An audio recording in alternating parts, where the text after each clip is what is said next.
성경에는 놀랍게도 오늘날 과학이 발견한 가장 중요한 것을 단 한 번도 언급하지 않는 것이 있습니다. 그것이 무엇일까요? 한번 여러분 그 질문에 대한 답을 한번 해 보실까요? 그것은 바로 브레인, 뇌입니다. 뇌. 옛날 사람들은 가장 소중한 의미로 피, 심장, 죽음, 생명 이런 생각들을 가지고 살았습니다. 그러나 오늘날 우리 과학은 심장과 뇌가 각각 중요한 역할을 하고 있지만 심장보다 훨씬 더 중요한 것이 뇌라고 생각하고 있습니다. 그런데 놀랍게도 우리의 모든 생각과 우리의 모든 사고, 이성, 지성, 이 모든 것들의 중심이 되는 뇌에 대해서는 한 번도 언급하지 않고 있다는 사실입니다. 여러분, 놀랍지 않습니까? 왜 그럴까요? 우리는 의식하지 못하지만 외부의 에너지와 끊임없이 우리는 교통하고 있습니다. 신체의 감각기관은 지금 우리가 생각하는 것처럼 개념이나 형상이나 이미지나 언어로 받아들인 것이 아닙니다. 오늘날 신경과학은 마음, 즉 생각과 감정은 뇌의 활동을 나타내는 것이라고 그렇게 믿고 있습니다. 마음, 다른 말로 생각과 감정은 뇌의 활동을 나타내는 것이라고 믿고 있다는 것입니다. 뇌는 오감을 통해서 들어오는 모든 자극을 뉴럴 네트워크이라는 것을 사용해서 이 신경세포들이 서로 연합해서 전기화학적인 신호로 저장하는 것입니다. 그리고 살면서 동일한 자극이 들어올 때마다 그 뇌에 있는 뉴럴 네트워킹은 점점점 더 강하게 결속되고 그것들이 자동화되어지는 것입니다. 뇌가 활동할 때에 저장된 이 엄청난 정보, 이 빅데이터는 그에 해당되는 동일한 에너지를 마음이라는 일종의 스크린에 형상, 개념, 언어, 이미지 등을 만들어내는 것입니다. 그것을 우리는 생각이다라고 표현하는 것입니다. 우리가 통틀어서 생각이라고 말은 하지만 그것에는 상상, 이해, 지각, 이성, 여러 가지를 포함할 수 있겠습니다. 또 한편으로는 그 뇌가 활동할 때 나타나는 그 에너지가 마음판에 생각으로 이해, 상상, 지각, 이성으로 나타나기도 하지만 그 생각에 해당되는 에너지가 몸에 전달되면 몸은 그에 따른 반응을 마음에 나타냅니다.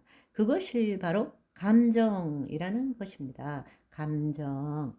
그래서 우리는 마음의 생각과 감정이란 말을 흔히 사용하게 되는 것입니다.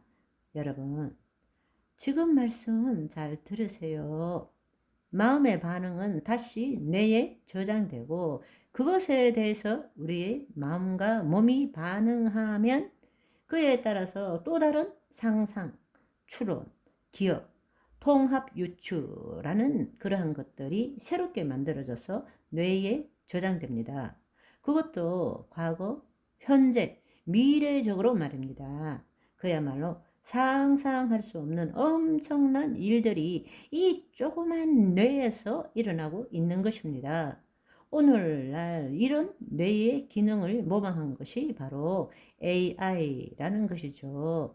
AI의 딥러닝. 옛날에 바둑둘 때 그 컴퓨터 생각나시죠? 이세돌과 알파고의 세기의 대결 기억나시죠? 뇌는 살아서 숨쉬는 동안에 계속적으로 연산작용을 통해서 시줄로, 날줄로 다 차원적으로 작동하고 있습니다. 그래서 우리가 실제로 경험하지 않은 것도 상상으로 배우지 않는 지식도 추론으로 만들어낼 수 있는 것입니다. 여러분, 오늘 왜 이렇게 복잡한 이야기를 할까요? 핵심은 우리가 더 구체적으로 설명하지 않더라도 오늘날 과학적 결과에 기초한다면 뇌는 몸에 속하는 것이죠. 뇌의 활동이 마음으로 나타난다면 몸과 마음을 분리시키는 것은 헬라적 사고방식의 결과일 뿐이지 옳은 분류가 아니라는 것입니다. 몸이라는 헬라의 소마라는 개념 안에는 우리가 알고 있는 이 신체뿐만 아니라 마음, 즉 생각과 감정도 포함하고 있다는 것입니다. 여러분, 지금은 이거 무슨 말이야? 이렇게 받아들일지 모르지만 우리가 그만큼 헬라적 사고방식에 젖어 있고 우리의 모든 사고의 틀이 헬라적이라고 말하는 것입니다. 그러나 오늘날 과학이 분명하게 말하는 것은 몸의 부분이 뇌이고 뇌의 활동이 마음이다. 다른 말로 생각과 감정이라는 것입니다. 따라서 우리가 영혼, 몸이라고 말할 때 그 몸 안에는 우리의 신체만 있는 것이 아니라 우리의 마음, 즉 우리의 생각과 감정도 포함되어 있다라는 것을 여러분들이 알아야 한다는 것입니다.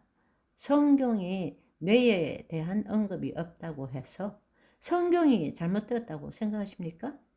아닙니다. 그 당시의 지식으로는 그렇게 표현했지만 오늘날 우리의 새로운 사고방식으로 그것을 새롭게 볼 줄 알아야 한다는 것입니다.